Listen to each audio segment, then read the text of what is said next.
총선이 잘못됐을 경우에는 한동훈 위원장에 대해서는 뭐 얘기할 필요가 없어요. 얘기할 필요가 없습니다. 예. 그 대권도 끝납니까? 정치인이라는 게 선거를 한번 치유해서 거기서 지고 나면 끝나는 거지 뭐 다른 게 뭐가 있겠어요. 나는 아주 그 소리 듣고서 깜짝 놀랐어요. 그동안에는 그런 얘기도 못하다가 무슨 뭐 선거가 잘못되면 윤석열 끝난다. 끝난다는 소리가 한동훈 위원장 입에서 나온 거 아니에요. 예. 그냥 그전에는 그런 걸 몰랐어요? 내가 보기에 민심이 어떻다는 거는 그전에 다 아는 거예요.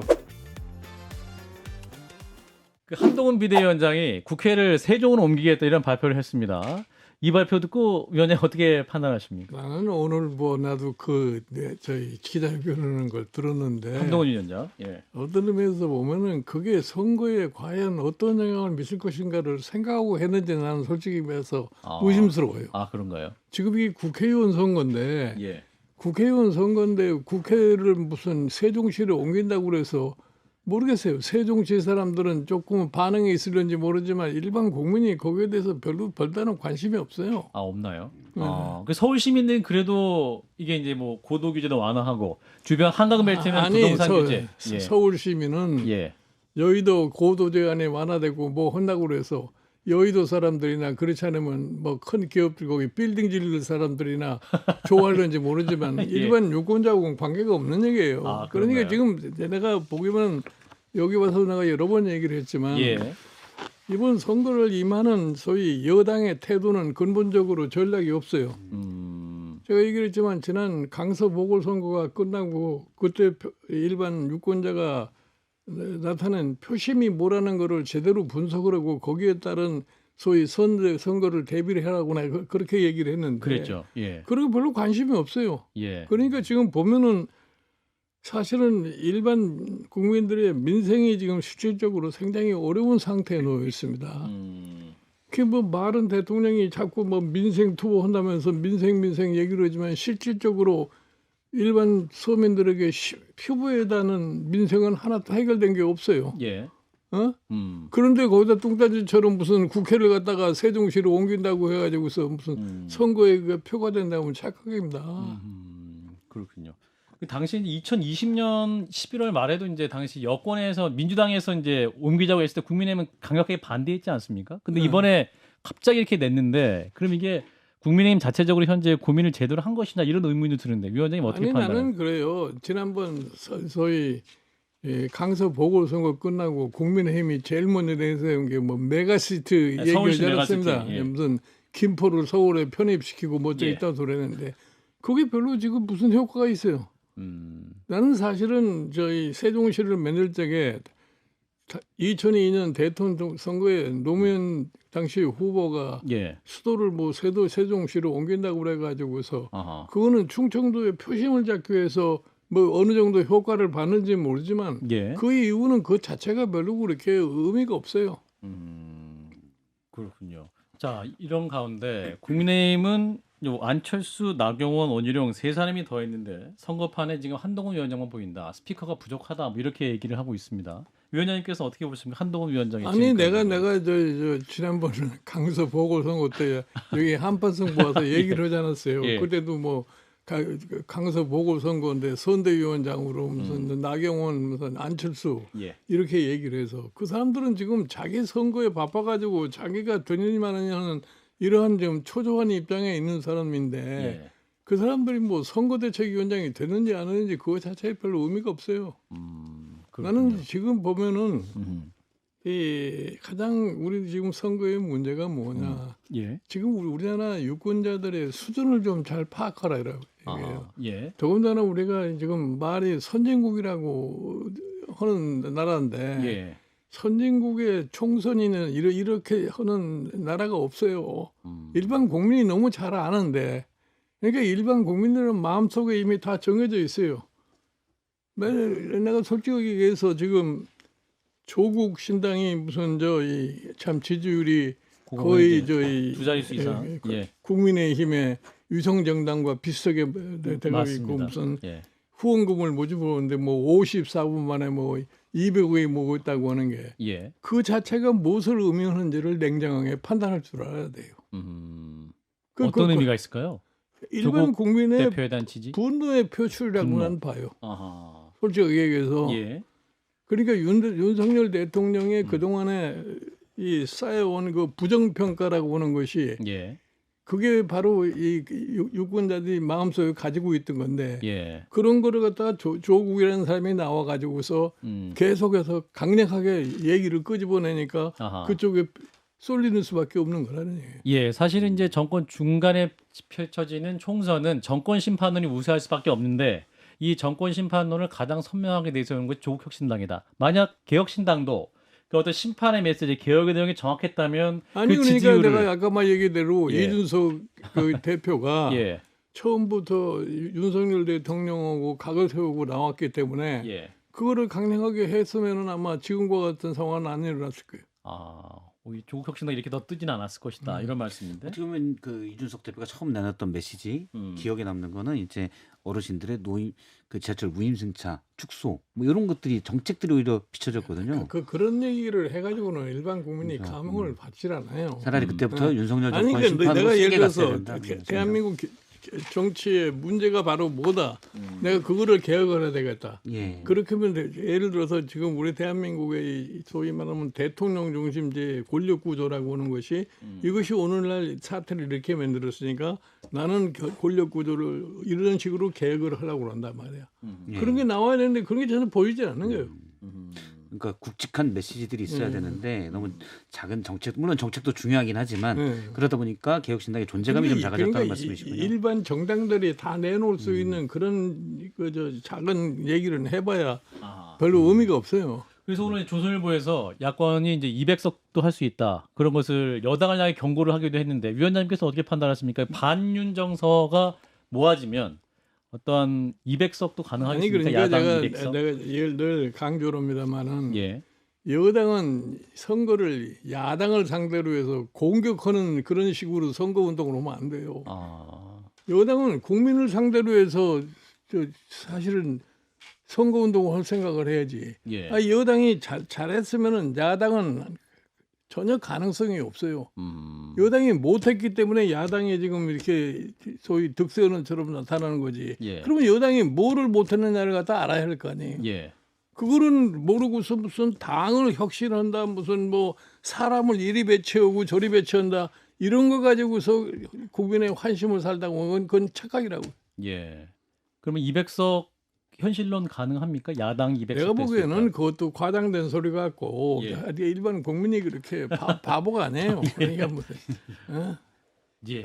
한동훈 비대위원장은 뭐 그렇게 하고 싶었겠지만 대통령이 이제 소통이 잘 안 되는 강서구청 문제에서는 당정 관계가 너무 수직적이다는 게 제일 큰 문제였잖아요. 그건 달리 말하면 대통령이 전혀 소통을 안 하고 있다. 잘 민심을 받아들이지 않는다는 얘기였는데 예. 뒤에 지금 돌이켜 이렇게 쭉 보면 과거를 보면 한 두어 달 이렇게 보면 한동훈 비대위원장이 할 수 없을 정도로 대통령실이 완강했다. 뭐 이런 느낌도 좀 아니 있어요. 그러니까 평상시에 예. 당은 국민의 민의를 제대로 파악할 수 있는 기구 아니에요. 예. 그러면 제대로 민의를 파악을 했으면 그거를 강력하게 정부에 요청하고 대통령에게도 요구를 해서 이렇게 해야 됩니다. 해야 되는데 예. 평상시에는 아무 소리 하지도 못하고서 그저 얼굴만 쳐다보고 있다가 지금 선거가 되니까 급하니까 나는 아주 그 소리 듣고서 깜짝 놀랐어요. 그동안에는 그런 얘기도 못하다가 무슨 뭐 선거가 잘못되면 윤석열 끝난다. 끝난다는 소리가 한동훈 위원장 입에서 예. 나온 거 아니에요. 예. 그러니까 그전에는 그런 걸 몰랐어요? 내가 보기에 민심이 어떻다는 거는 그전에 다 아는 거예요. 내가 예. 사실 이 강서 보궐선거 끝나고 나서 제발 지금의 정치와 정책에 대한 변화를 가져와라 말이야. 그리고 이번에 예를 들어서 그 대파 사건만 하더라도 도대체 그 대통령을 보좌하는 경제팀이 얼마나 많은데 그 사람들이 대통령한테 경제를 어떻게 보좌를 했기 때문에 대통령이 그러한 실수를 갖다 저지를 수 있게 만드냐 이런 얘기입니다. 예. 나는 대통령께서 상당히 그래도 뭐 참 이해가 많아서 그런지 모르지만 예. 그런 사태가 벌어지면은 당장에 자기 경제 참모를 갖다가 경질하거나. 경질할 수밖에 없을 거예요. 자, 이제 국민의힘 총선 이후에 어떠한 그 지도부 체제를 갈 것인가, 뭐 패배할 수도 있고 성공할 수도 있는데 한동훈 위원장이 오면 어떻게 될 거로 보십니까? 일단 본인은 총선 끝나도 유학 갈 생각 없다. 아니, 공적인 역할을 할 것이다. 내가 이미 여기 와서도 그 얘기를 했어요. 예, 알겠습니다. 총선이 잘못됐을 경우에는 한동훈 위원장에 대해서는 뭐 얘기할 필요가 없어요. 얘기할 필요가 없습니까? 예. 아, 그 대권 끝납니까? 그건 정치인이라는 게 선거를 한번 치유해서 거기서 지고 나면 끝나는 거지 뭐 다른 게 뭐가 있겠어요. 근데 지금으로서는 여권 내에서도 우리가 좀 크게 질 것 같다는 목소리가 많이 나오거든요. 예. 실제 여권들이 이제 그냥 공개되지 않는 얘기를 하면 훨씬 더 대통령에 대한 아니, 민심 위반이 그러니까 큰 것 같아요. 예를 들어서 그렇게 불안하면은 나는 지금 사실은 이 의과대학교 의대 학생 정원. 2,000명 2,000명 정원 증원. 문제. 그걸 상식적으로 판단을 보면은 되게 판단할 수 있어요. 예. 사실 우리나라의 의료라는 것이 OECD 평균을 볼 것 같으면 의사 수는 조금 모자래요. 예. 그러나 뭐 인구 비례 병상 수라든가 뭐 노인들 병상 수라든가 진료 횟수라든가 또 이제 환자들의 병원 방문 수라든가 예. 이런 걸 보면은 OECD의 3배입니다. 대한민국의 의료 생산성이. 아하. 예. 그래서 지금 현재 우리나라의 의료가 의사는 수는 적지만 의료 생산성으로 보면은 OECD의 3배를 가지고 있는 거예요. 아하. 그런 상황에서 의사 수가 모자라니까 의사를 늘려야 된다는 건 당연한 건데 예. 어디서 근거해가지고 2,000명이 나오느냐 이런 얘기. 2,000명의 숫자. 예. 그러니까 그거를 사실은 2,000명을 한꺼번에 집어여가지고서 교육이 되겠어요? 대학에서. 나는 의대에서. 지금 예. 최근에 가서 보니까 뭐 안철수 의원이 자기도 의사니까 자꾸 이제 거기에 대해서 뭐 구체적인 얘기를 하는데 그런 얘기도 이미 진즉했어야지. 이제 선거 막바지에 와서 자꾸 어려움이 박히니까 이제 와서 얘기를 해요. 아. 그러니까 뭐 다 지나간 일을 갖다가 이제 와서 풀어보려니까 잘 안 풀어지는 거 아니에요. 예. 그러니까 평상시에 집권 여당이라고 하는 것은 일반 국민의 상황을 잘 살펴가지고서 그것을 정책에 반영하는 노력을 해야 되는데 예. 내가 늘 강조합니다만 우리나라 여당은 대통령 얼굴만 쳐다보고 사는 사람들만 모여있기 때문에 예. 평소에 아무것도 못하는 거죠. 만약 여기서 크게 지면 총선 이후에 여당 사람들이 대통령 얼굴을 이제 안 볼 것 같아요. 레임덕. 그러면 이제 그 국가적으로 사실 어떻게 보면 불행한 아니 일이기 그래서 때문에 내가 언젠가 여기 CBS 여기 나와서 그러는데 예.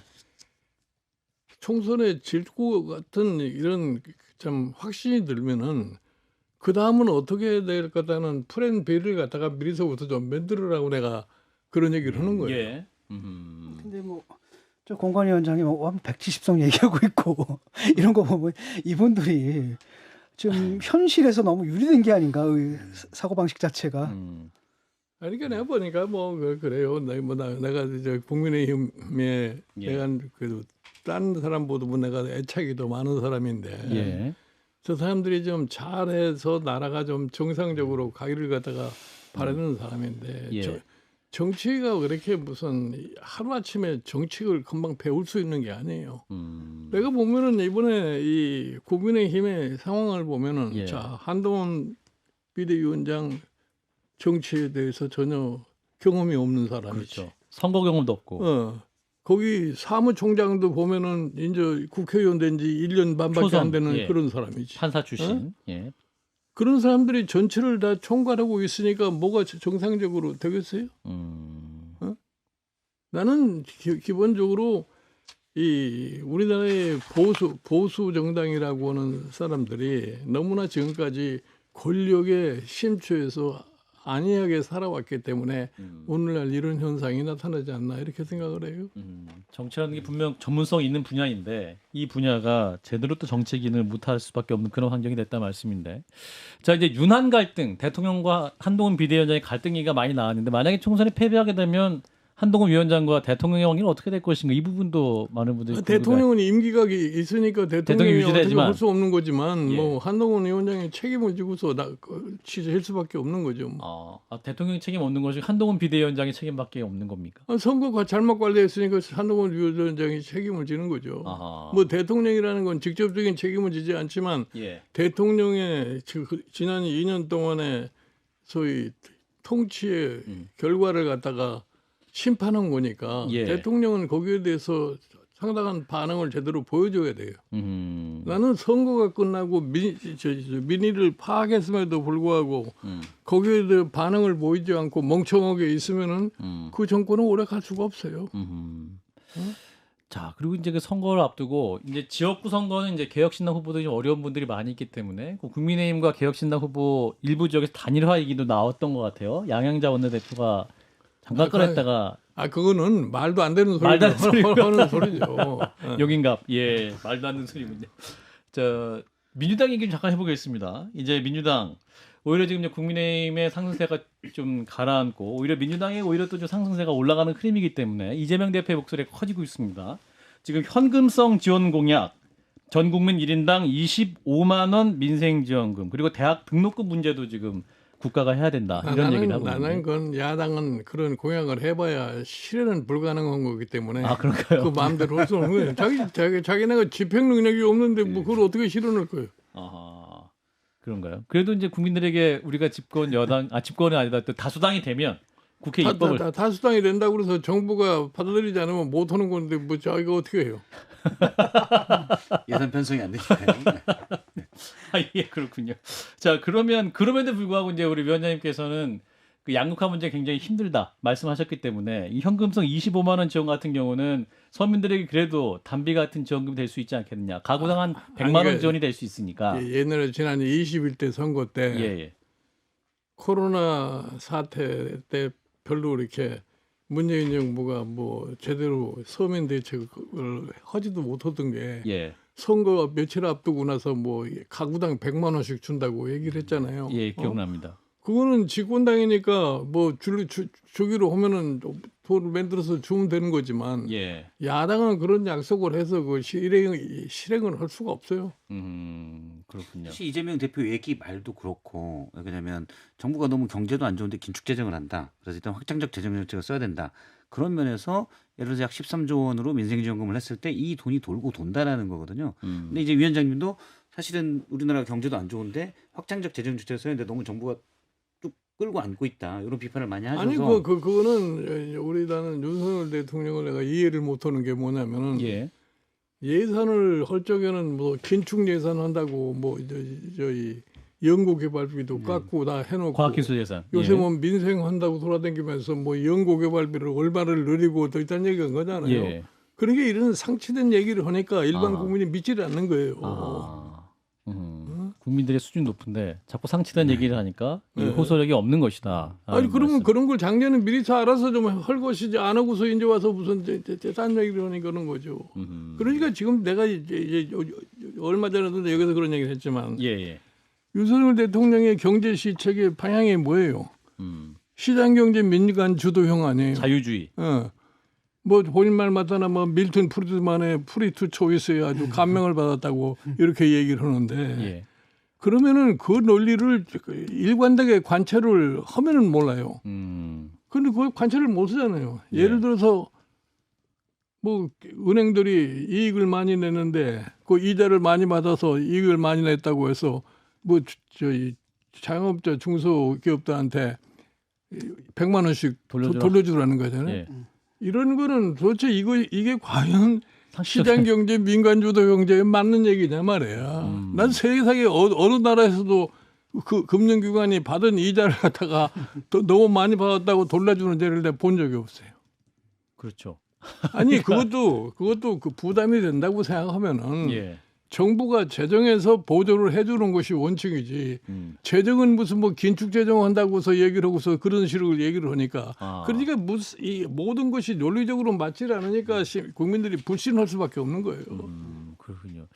자, 마지막으로 한 질문만 드리고 마무리를 하겠습니다. 그 더불어민주당 이제 문재인 전 대통령이 이제 오는 20일부터 선거진에 뛰어들 수도 있다. 낙공당 벨트에 본인이 예전 지었고 있던 부산 사상에 가서 지원할 수도 있다는 얘기 나오는데. 내가 보기에 뭐 그 문재인 대통령 그분도 말이에요.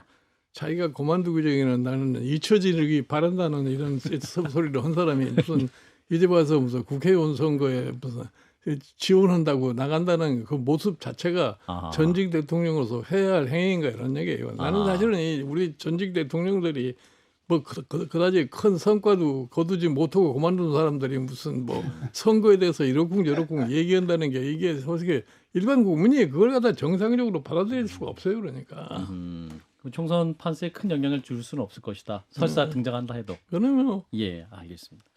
네, 일단 오늘 말씀 여기까지 듣도록 하겠습니다. 김종인 개혁신당 상임 고문이었습니다. 고맙습니다. 내가